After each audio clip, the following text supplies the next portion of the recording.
Hi, everyone.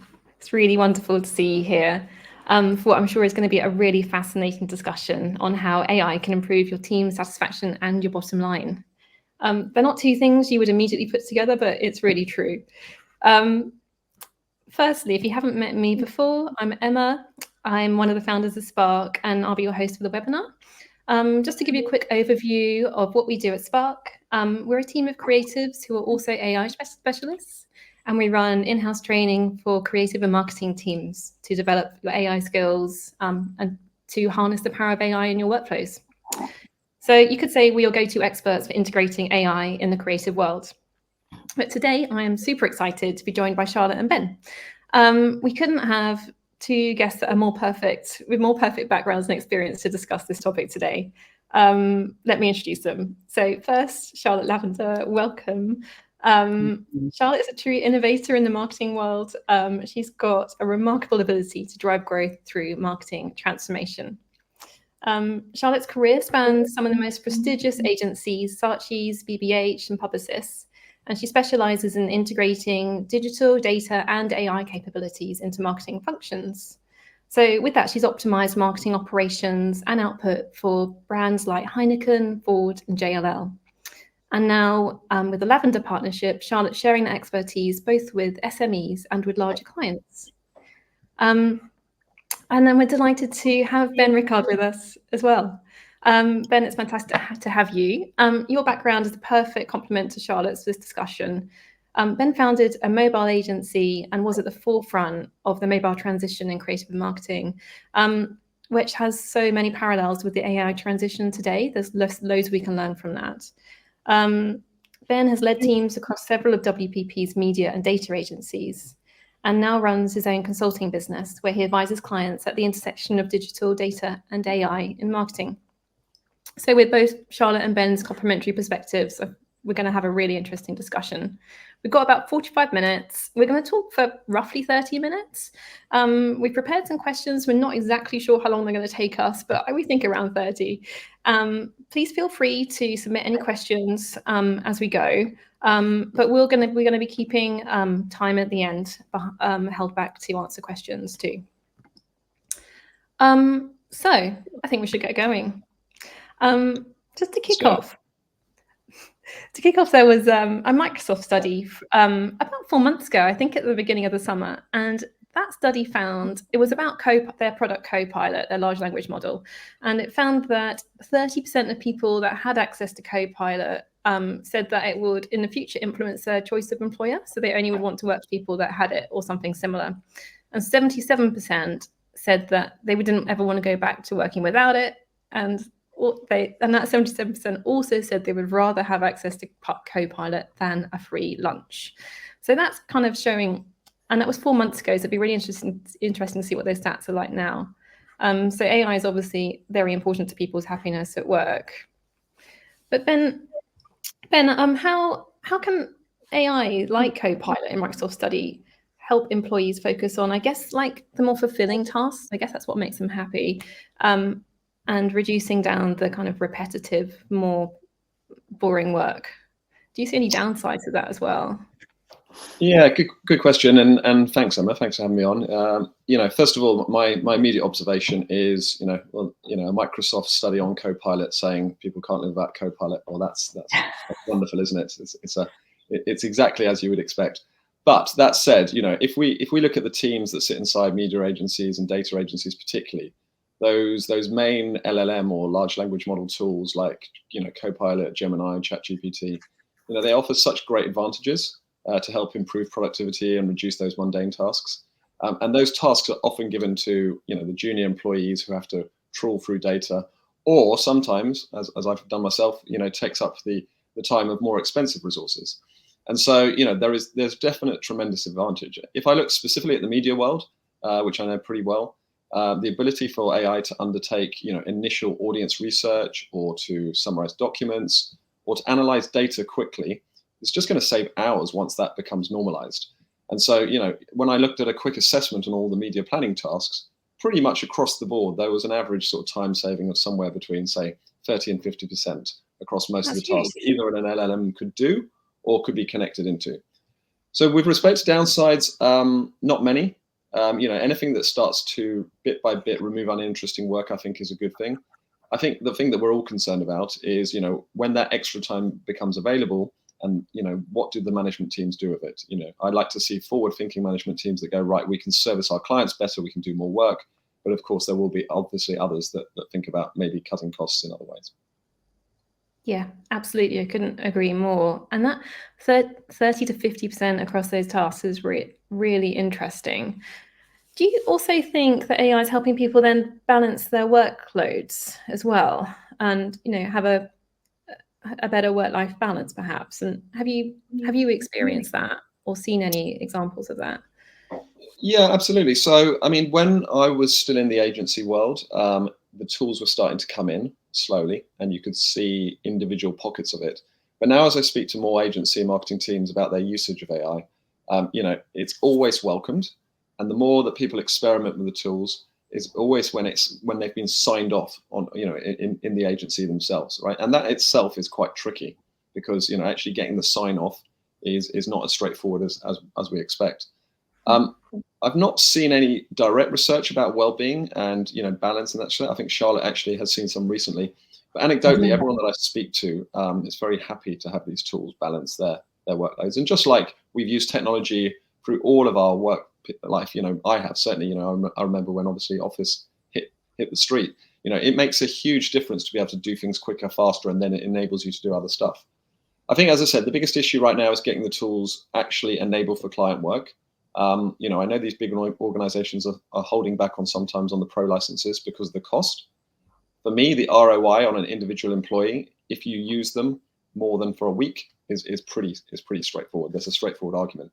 But that doesn't mean that the business can charge for those extra licenses to clients, right? And actually, inversely, we're starting to see clients actually request some reduction in fees for those things. So there is a balance to be had there, but I think the balance in terms of workload and sort of what I would call well-being is definitely, you could argue that it's very strong.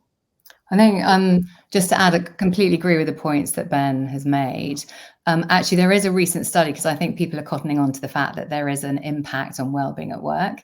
And HP have started to publish a work relationship index. So I think they did it for the first time last year, and the second year came out last month.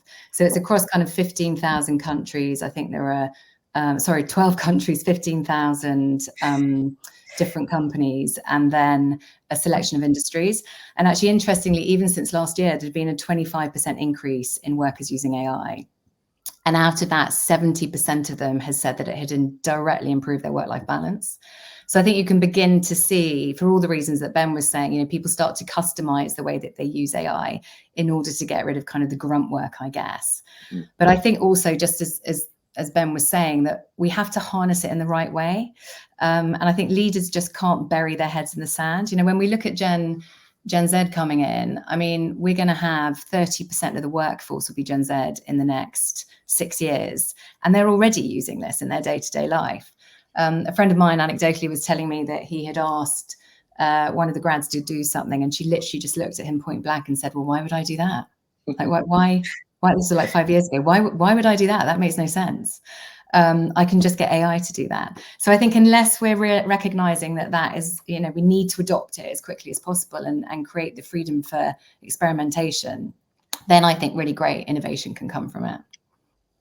Yeah, brilliant. I love that anecdote. I know, it made me laugh so much. I mean, yeah. Competitive reviews, right? So we used to spend, obviously, when I started, we used to spend hours doing competitive reviews of the sector. Yeah. Well, you can jump on any language model and you've got it straight away, right? And then stress test that yourself with research. So yeah, I think it certainly accelerates the process. Absolutely. And that brings well-being as well, right? Perplexity is really good for competitor reviews. Fantastic. And also it gives you a source, right? So you know where it's coming from as well. Exactly. It helps, yeah. Yeah.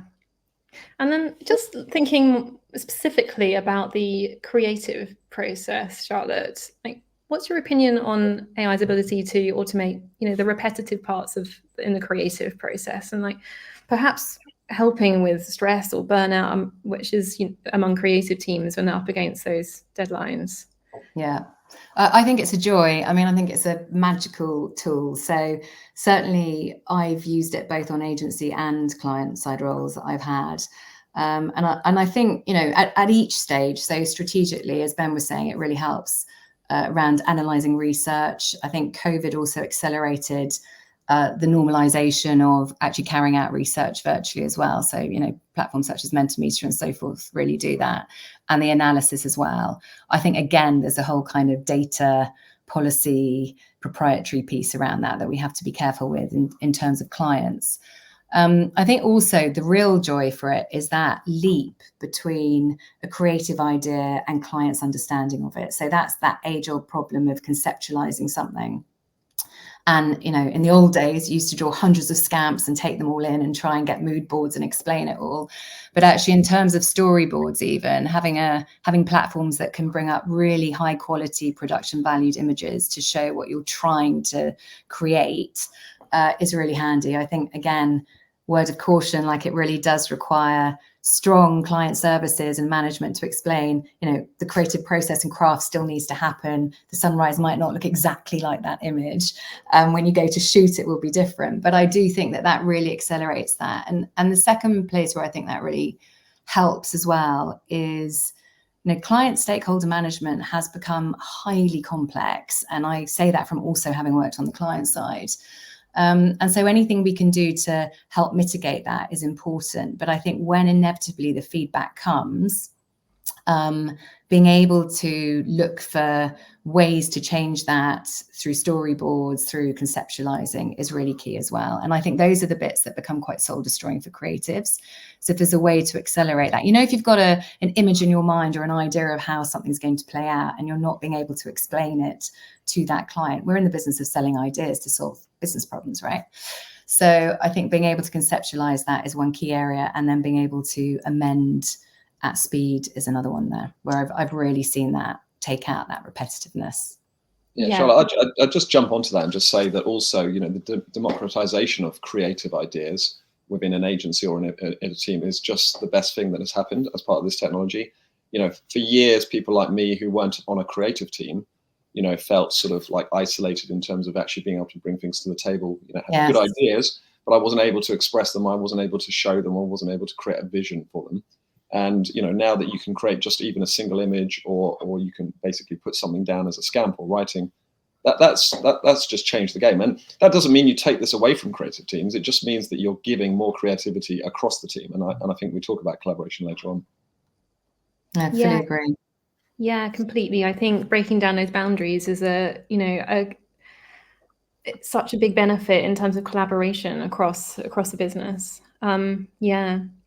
I'm just thinking. Sorry, I just suddenly thought on that example that we were giving, coming back to revenue, when I actually instigated those processes across a whole campaign, start to finish, so conceptualizing through to production, there was a 30% saving on budget for that. So I think, you know, to Ben's earlier point, it's what we do to repurpose that budget. What other projects can we have? If you're an agency, what can you be asking the client or suggesting to the client that you take on instead?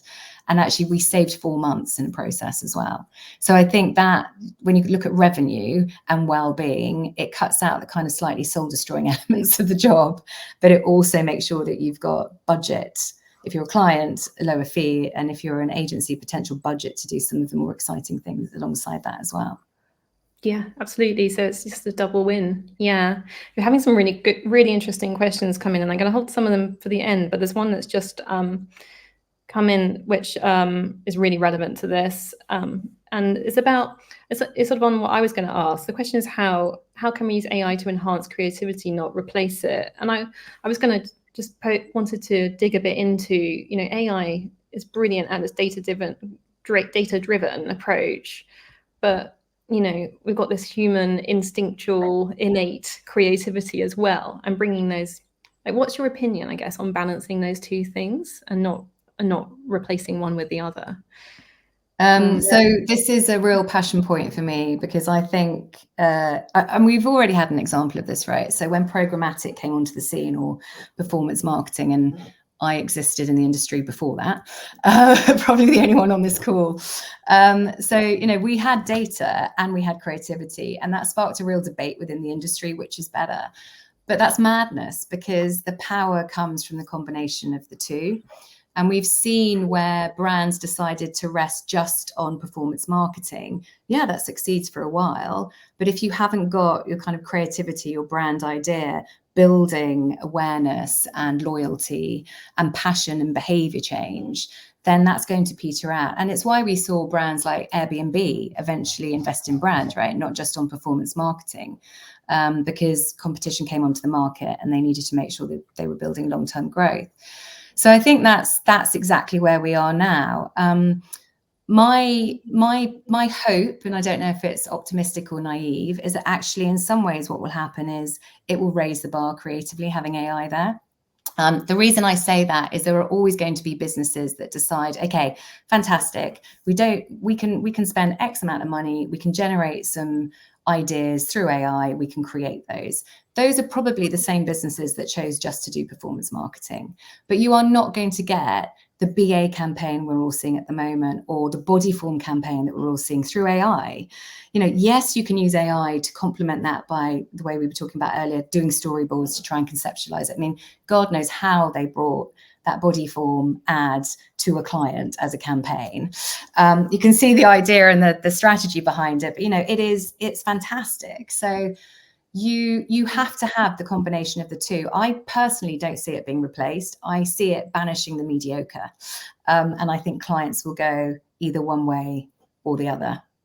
Yeah, I mean, let me just jump onto that, Charlotte. I mean, I think I agree absolutely with all your points. I think there will be, there'll be a race to the bottom for certain type of creative. I think, that's just inevitable, right? Sort of just pack shots and things like that. Those are going to be done. Yeah. But creativity, which is the stuff that we're talking about, let's be honest, all this AI stuff is data, right? Let's not forget that. And these machines and these AIs at the moment, they don't understand emotion really, and they don't understand humor, and they don't understand a lot of those human traits, right? So, as you say, the augmentation of those two things is absolutely where the magic happens. And what we're starting to see in design agencies and art directors and all these people, they're bringing people in that are AI trained, right? That have AI capabilities and can basically mix their portfolios with AI and also traditional art skills. And that's what people want, right? Because they want people to be faster. They want people to use the latest technology. They want people to have creativity inspired, but they don't want just a machine working in the corner. As I said, there'll be a very small percentage of the market that does that because it needs to knock this stuff out. Maybe, ironically, Charlotte, for programmatic advertising in some cases. But for the majority of really good quality, sort of what I would call design, artwork capabilities, it will be about enhancing, and superhumans will prevail. Really interesting. And I'm just got a question from Tabitha that's come in that I don't know if you guys can see it or not, but I will pop it on the screen. And while we're just talking about this, it's a really interesting point. Like, how can we help teams that are really protective about their creative process to then understand which parts of that process could be enhanced by AI or automated by it? I mean, do you have the quick answer is to take one of the Spark courses, right? Because that's basically exactly. I remember that. But taking the promotion away from that, I mean, it is exactly about that. It's about understanding where the problems are, right? And the protectivity, and it's a natural behavior. People are worried and people are concerned, and I think we've got a question that we might talk about later on this point.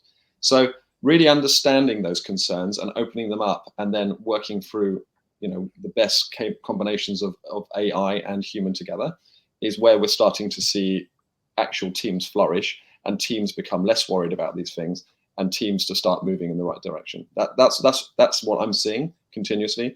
Those that are not discussing it, those that are pretending it's the elephant, it's the elephant in the room over there, and not having conversations openly about what they want to do with AI and how they want to change the business and how they want to change the client relationship. Those are the ones where there's going to be problems. Yeah. I think fully agree, and I think the key thing on that is transparency and demystification, because I think there is a fear, right? There's a natural fear highly respectful of the creative process. It's why I went, into the agencies that I went to. And there is a craft involved. And I don't see, I think when AI kind of first reared its head, there was this absolute fear that it was going to banish creativity. And I think, as both Ben and I have said, there will be clients that happens to, right? They will find an easier way to do it, but they're not the clients that understand the power of creativity to change behavior. They're not the brands that are going to drive social change. And I think we've got to recognize that will happen. I think if you've got organizations that still believe in creativity, you need to think pragmatically about where AI helps the process. It's about enhancing and augmenting. So there's a whole piece at the moment around, with research, do we create personas and research against those personas on AI? So you cut real people out of the process. Now, I vie on the side of, there is an integrity around research, and I think that's a step too far. What you can do is generate personas through the research that you initially do, the interviews that you have within the organization, the stress testing that against certain prompts or perspectives with AI. And I think that's what we've got to find. I think leaders, I keep stressing the point around leadership in answer to Tabitha's question as well. Leaders have to be clear and transparent about where they see the lines for AI. And maybe in your portfolio of clients, you do portfolio management. Here are the 6 clients that we know are always going to protect creativity, and for them we're going to use AI around conceptualization and around speeding up feedback. And here are the clients that we're having conversations with that we know are going to find a faster way to do this, and we could be part of that process. And I think just when I look back, when digital appeared on the scene, we used to have marketing managers come up and go, do something digital. I've just been given $1 million by my marketing director, do something digital. And you'd go, well, that's fantastic, but do you want wireframes? Back in the day, do you want a digital strategy? And nobody really knew. And so I think there's just to take a breath, and let's collectively in the agency with the creatives and with the clients work out what it is we want to get from that. And I think create a safe environment to do that, because I think that we need to take the fear out of it in order to really innovate, because it's a tool for innovation, right? And if you're creative, then that's exciting. And just on top of that, Charlotte, let's also learn the tasks that AI and the tools that AI is great for and the ones it shouldn't be used for, right? We talked about this the other day, right? If you've got really good quality research about personas based upon customer interviews and detailed exploration of your brand, that's superb. That's been crafted. You've worked it through.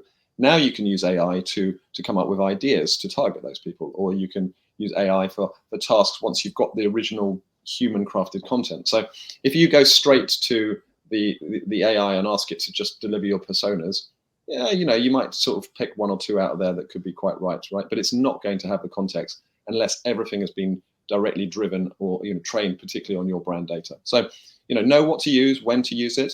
And listen, that stuff is not straightforward. I'm still learning those experiences every single day. And so I think, brands quite understandably and agencies need a little bit of help in this space to be able to actually navigate what to use it for, when not to use it, when to use combinations of tools. And that's something that we'll all generally get used to, but it will take, probably 1 or 2 years before people really become experts at that. Yeah, I think that's so right. I think that sort of, what Charlotte's saying about transparency and real clarity about what doing on each client. And also, but having that space to test and learn different things as the tools evolve and as what we understand that we can do with them evolves is really key for sort of good leadership in AI. So I'm just going to move us on a little bit to the sort of talk a bit more about the commercial side of and the bottom line side of this discussion. There's been lots of research to show that happier workers, happier people are more productive at work. There was an Oxford study that said that happier people are 13% more productive. I've seen other studies that say much more than that. And a couple of ways that AI can contribute to the bottom line is, I think we've touched on before, it's like faster turnaround times, but also the ability to get closer to the right answer faster, I think. So Charlotte, how do you feel about AI's ability to enable us to get sort of closer to the answer faster. And I think one of those ways is there's an ability to kind of predict success by testing things on different personas, as we were talking about earlier. Like how do you feel about that? And what have you seen? I think there are several ways really that it helps us to do that. I think testing lines is really helpful to do. I think particularly on global pieces of business, being able to check the nuances across language rather than going to big translation houses, which is what people used to do. So I think that accelerates that process.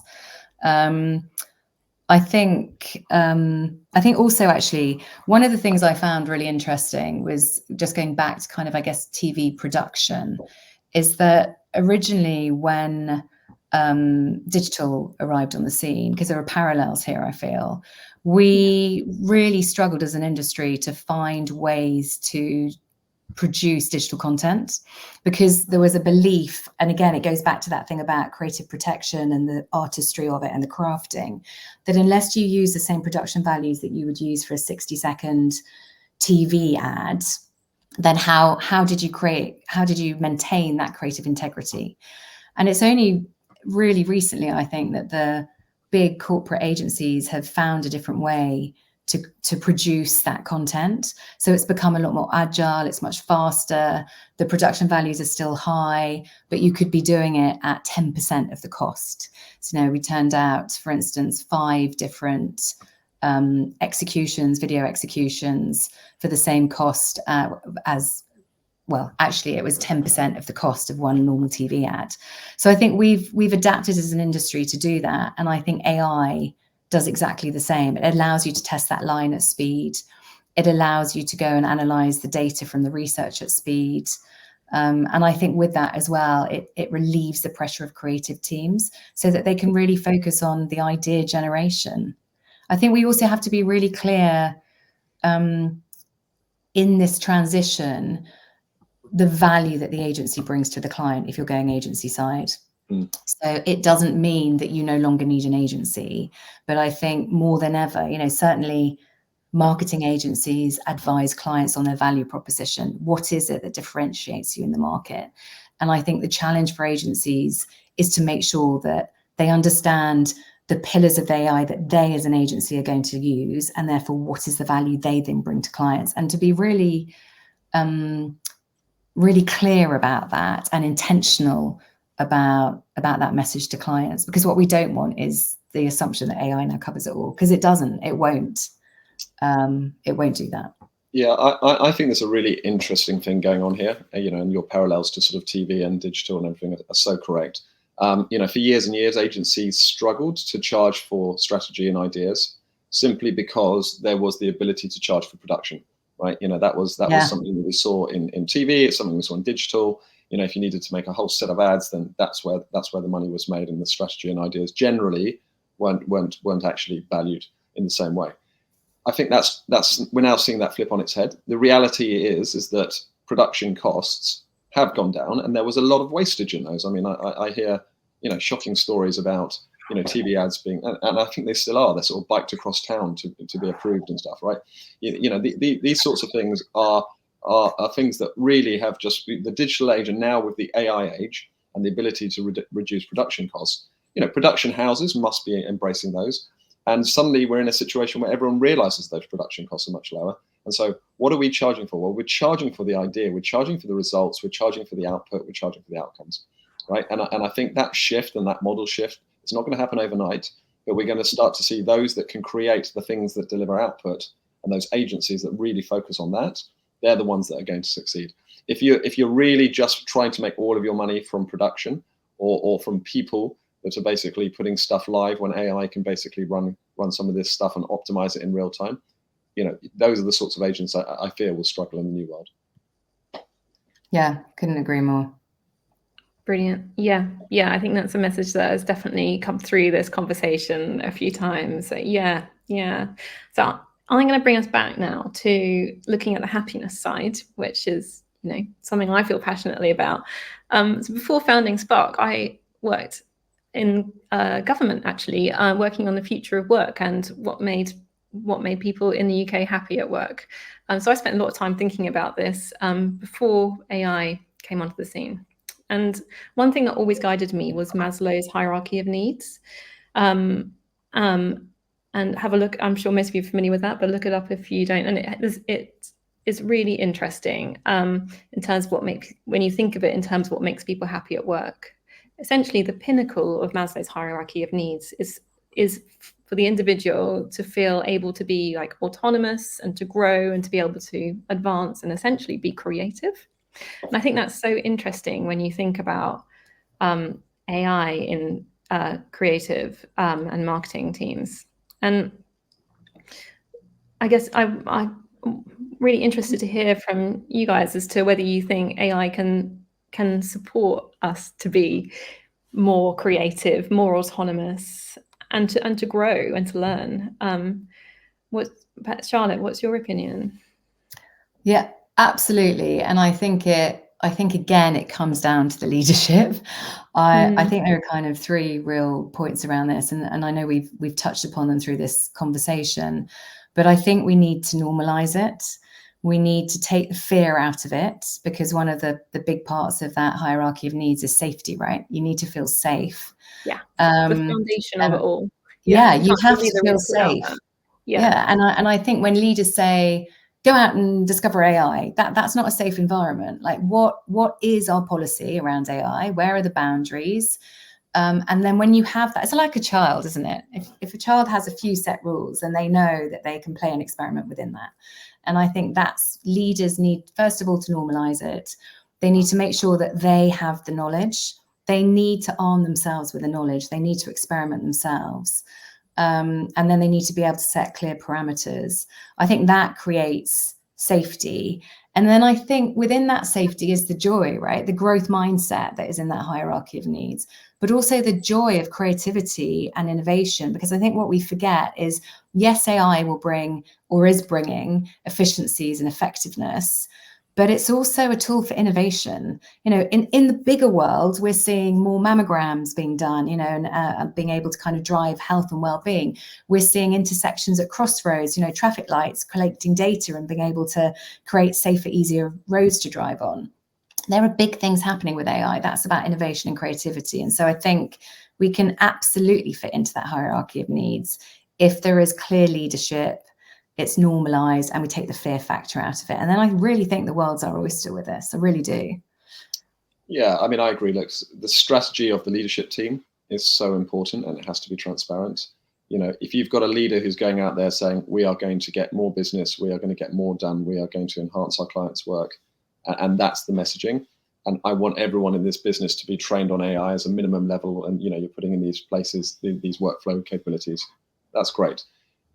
If you're not having those sorts of conversations and you're talking to your CFO about, oh, this is an opportunity to slice cost, you know, that's not what you want. That's the problem.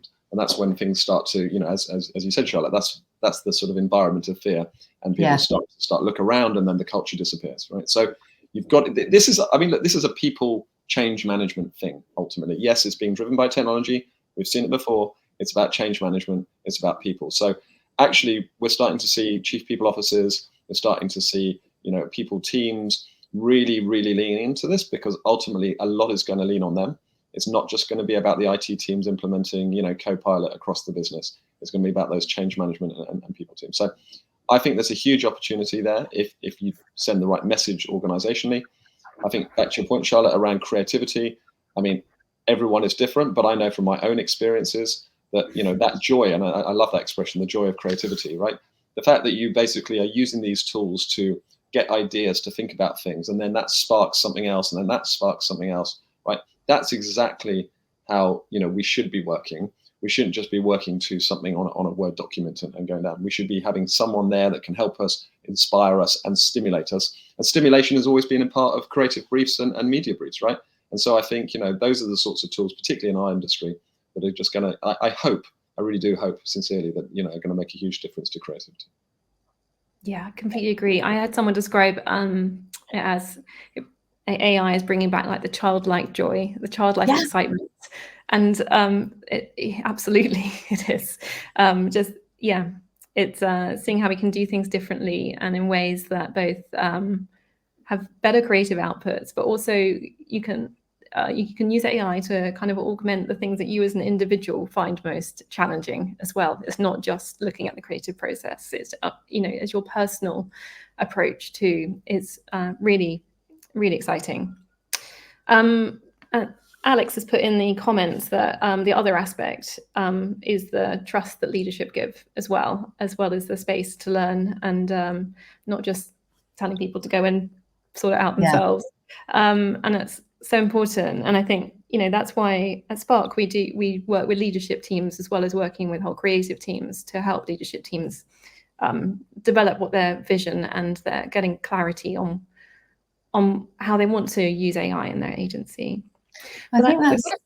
Oh, sorry, Charlotte. Sorry, just on that. I think that's a really important point that Alex has made. And I think also leadership need to reward and recognize experimentation, not just success. Yeah. So, if there's been experimentation and something hasn't worked so well, then okay, let's share that as an organization and understand where we can use that tool better, or why could we have used our experience differently around that tool, or talk to the client about it in a different way. And I think with that, with those kind of clear boundaries of where usage is, it's not then leadership walk away.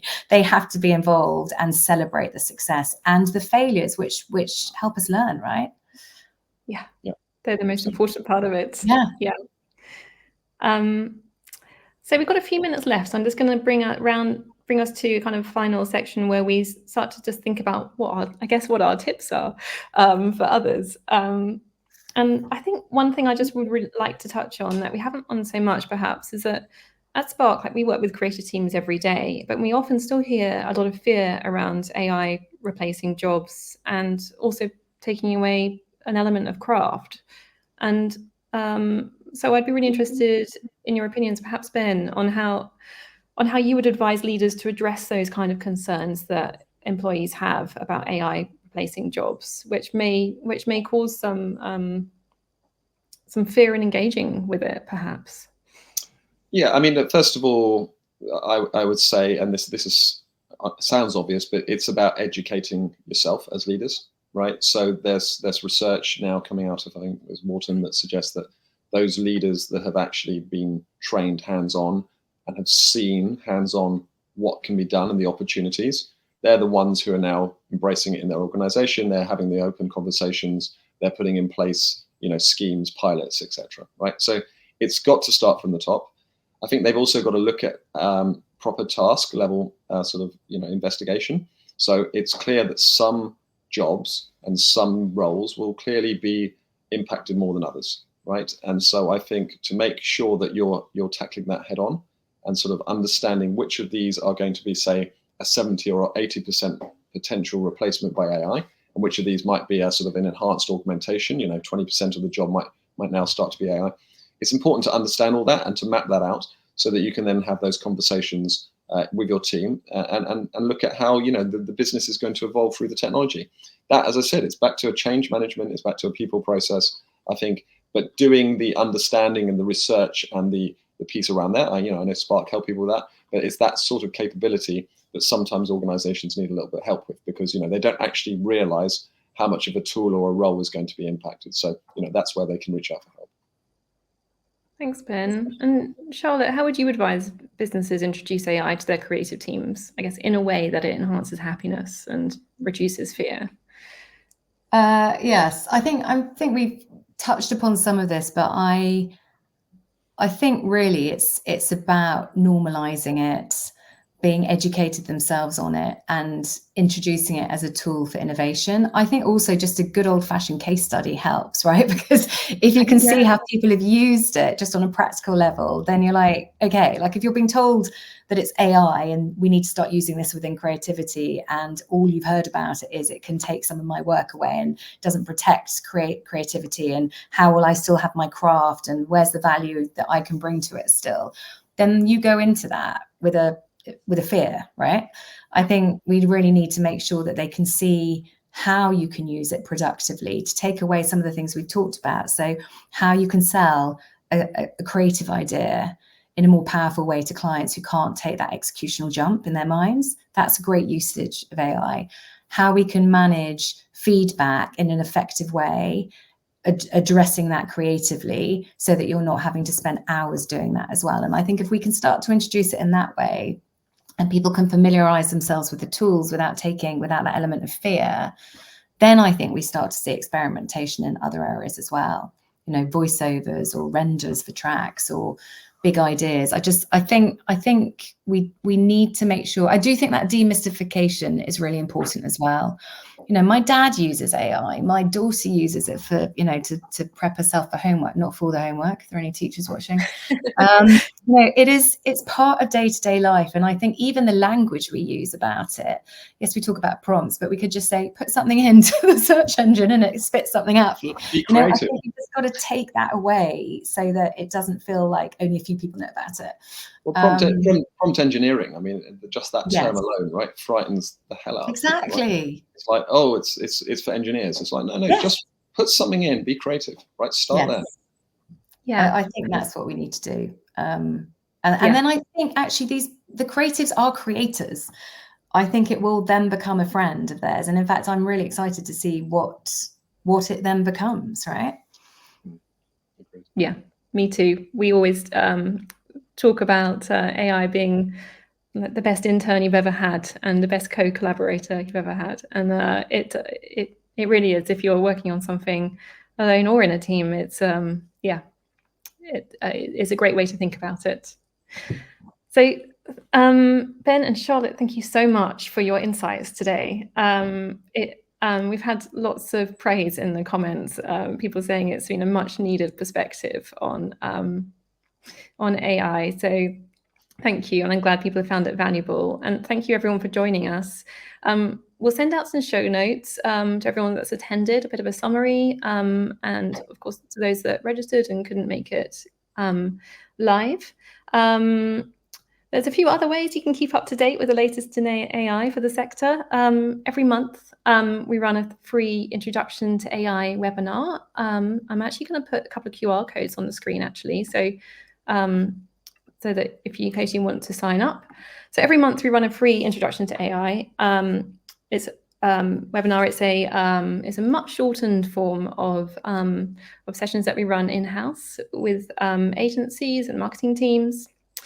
And we also present a monthly 30-minute rundown of what's new in AI for creatives. And that's like all the very latest news, latest techniques, our thoughts on real AI campaigns out in the wild. And two ways to keep up, to get ready to find out when the next ones are, is either sign up for our WhatsApp community. We'll just ping you and let you know that we've got an event coming up you might want to join, or sign up for AI Intelligence, which is our bi-weekly email that is curated specifically for creatives and marketeers. No salesy stuff in those at all, just lots of valuable content. Great, let me take that down. So our next deep dive discussion like this will be on the changing relationship between the client and the agency, which I think will be super interesting as well. Certainly. So, yeah, looking forward to that. Great. And with that, thank you so much, everyone. Thank you, Charlotte. Thank you, Ben. Thanks. Great conversation. Yeah, really great. And we hope to see everyone listening next time. Thank you. Thanks, Emma. Bye.